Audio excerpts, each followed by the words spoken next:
But the number of hospitalizations has been coming down in recent weeks as we continue to battle COVID, dropping from 669 to 573 cases in 1 week.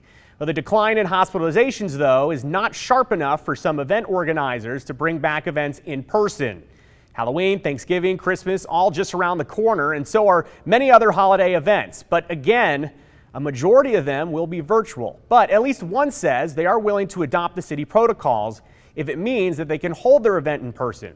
Here's our Katya Stepovic.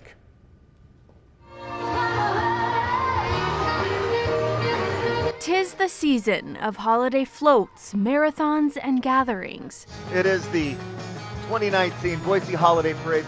But for a second year in a row now, COVID-19 is forcing many holiday events to take to the screen. You know, it's sad because, we've been planning it. It takes 9 months.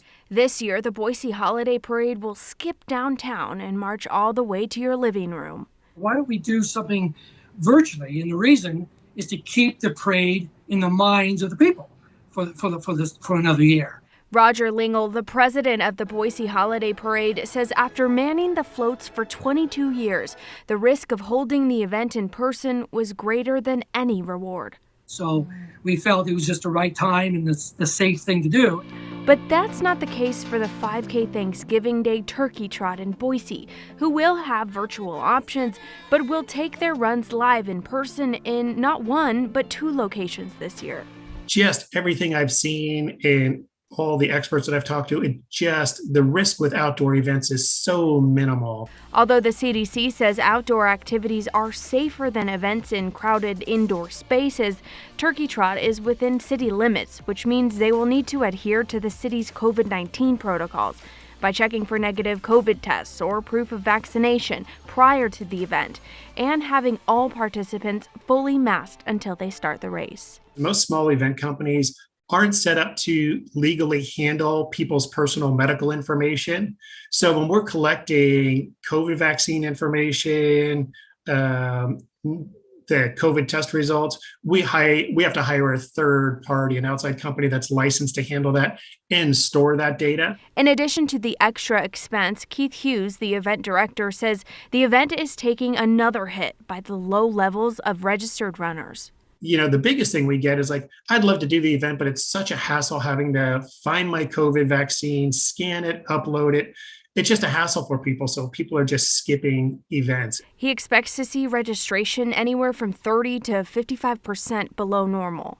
Turkey Day is typically large enough that we can absorb that and still survive. But just with the restriction in place, we are anticipating a fairly large loss on this event this year. We know that a few of the protocols may come with additional cost.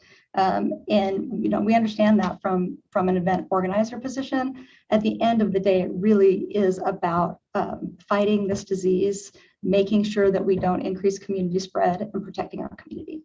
Maria Weg, the director of community engagement for the city of Boise, says the city is sticking with their protocols that they placed for large events back in September, so long as local medical experts continue to tell them to.